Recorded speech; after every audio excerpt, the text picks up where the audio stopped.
The cliffhanger of episode 6 is when Amotti throws the sack, and we're all holding our breath to see if it'll clear the bar. Well, I've already found the scene, so get ready for the spoiler. Stay tuned to find out what happens. Plus, I've got some spicy behind-the-scenes tea about the top 4 teams and why Manny Pacquiao really had to bounce. Stay until the end to find out which team is getting the villain edit they low-key deserve. Oh, and smash that subscribe button. I'm Jenny, your girl for all things competition reality TV. Let's get into it.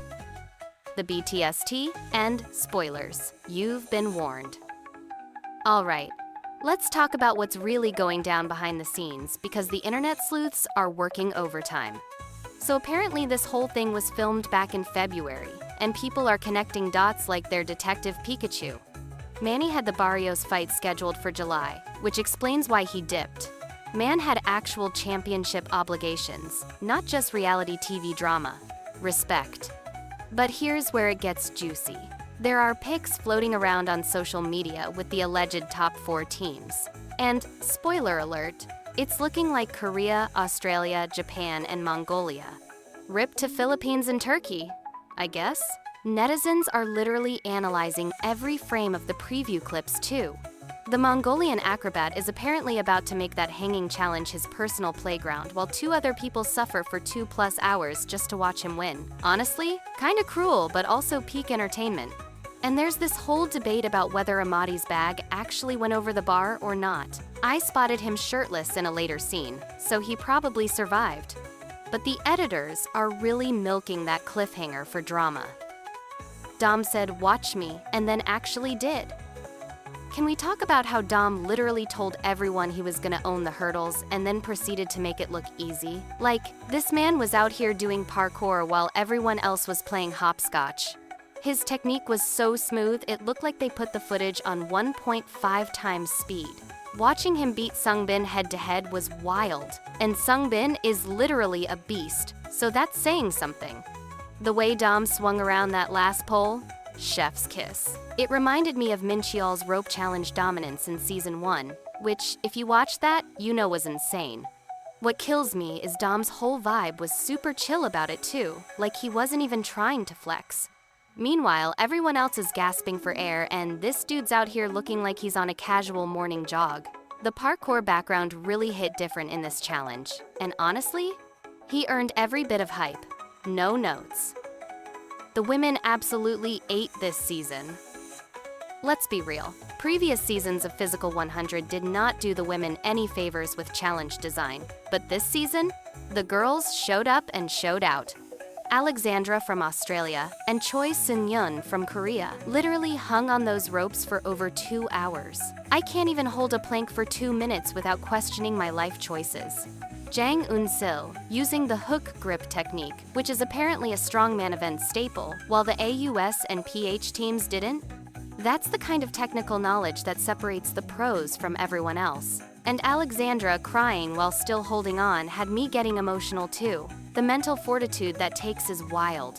What I love is that this is finally the first season where women could actually compete and shine on the same level. This addressed one of the biggest complaints from previous seasons.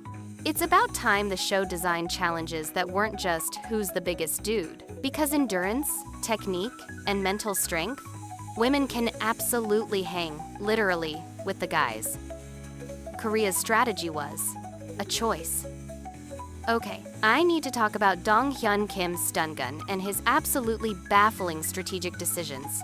This man put Sung Bin, one of their best athletes, on the hurdles challenge against Dom, who literally does parkour for a living. That's like bringing a knife to a gunfight, except you had a perfectly good gun at home. The internet is dragging him, and honestly, deserved.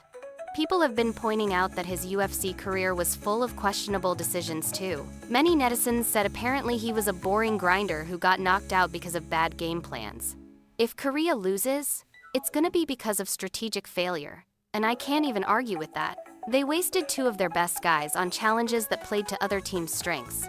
Netizens are already predicting Korea's done because they burned their aces too early, and if that happens on a Korean show, the irony would be delicious. That hanging challenge was basically torture.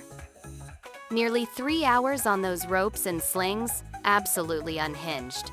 This is giving me Atlas Challenge from Season 1 vibes, which was already notorious for being brutal. Honestly, they should have had the no crossing legs rule from the beginning to speed things up, but I think the producers wanted the suffering. That's the content. The fact that multiple people lasted over 2 hours is genuinely impressive, but also, like, at what cost? Your mental health? Your shoulder ligaments? We all can predict in the next episode the Mongolian acrobat basically having this challenge in the bag before it even starts kinda makes you feel bad for whoever has to go against him. Imagine hanging for hours in agony just to watch someone who trains for this specific thing casually win. The producers knew what they were doing with that matchup, and it's borderline sadistic, but also why we're all watching. Australia's vibes are unmatched. Can we give Australia some flowers? Their team spirit is absolutely immaculate. While other teams are stressed and strategizing like it's Game of Thrones, Australia's out here doing finger hearts and chanting cattle dog with the most wholesome energy. Eddie doing the finger heart was so adorable it had me feeling patriotic for a country I don't even live in. Here's what I noticed. Australia's mentality is just different. They came to win and have fun at the same time. Aussies go for gold while other teams are just trying to survive. That's the difference right there. If the spoilers are right and they make top 4, it's absolutely deserved. Ray from Philippines. Bestie, what happened? I hate to pile on, but Ray has been underperforming hard. He's come in last in basically every challenge, which is rough when you're supposed to be your team's strongman. When you're a strongman getting outlasted in endurance by Yoon-sil, who's like half your size, that's just... ouch. No shade to Unsil, she's incredible. But still. The thing is, Ray kept talking about his endurance, and I had no faith. And Brother Ray did indeed show there was no reason to have any. Netizens are saying he lacks mental strength and strategy, which is tough to hear, but also, where's the lie? The Philippines team needed him to step up and he just hasn't delivered. Sometimes the pressure of competition reveals who can perform when it counts, and unfortunately, Ray seems to crumble under it. Predictions. So there you have it. Dom's Parkour Masterclass, the women proving everyone wrong, Korea's strategic disaster, and Australia living their best life while dominating. This season is hitting different from Season 1 and Season 2, and honestly, I'm here for it. Now, I want to hear from you. Do you think Korea can recover from their early mistakes, or are they cooked? Who's your pick to win it all? Are you Team Australia's good vibes, or are you betting on Mongolia's specialists? Who's your favorite athlete so far? Drop your thoughts in the comments, and I'll see you in the next one. And don't forget to subscribe. I'll be back with more.